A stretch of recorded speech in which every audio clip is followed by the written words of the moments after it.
এই কাঠফাটা রোদে প্রচণ্ড তাপদাহে যখন মাঠের মধ্যে কোনো জায়গায় এরকম সুন্দর ফ্রেশ পানি দেখা পাই, তখন যারা মাঠে কাজ করে তাদের আত্মা পানি না খাওয়ার আগে দেখে আত্মা শীতল হয়ে যায়।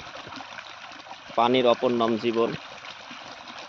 পানি ছাড়া যেমন মানুষ বাঁচে না, পানি ছাড়া ফসল গাছপালা বাঁচে না। তাই জীবনের জন্য যেমন পানির প্রয়োজন, এই ফসলাদির জন্য পানির প্রয়োজন।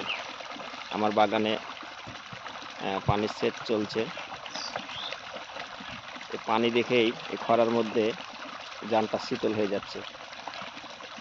আমার একটা সুবিধা, এই ডিপের যেখান থেকেই পানি উঠুক না কেন, আমার বাগানে খাবার পানির সমান পানি যে কোনো সময় এখান থেকে উঠে, তাই আমাদের পানি খাওয়াটা অনেক সুবিধা হয়।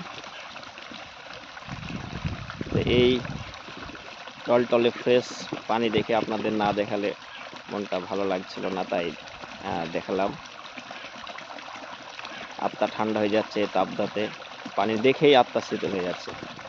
ধন্যবাদ সবাইকে।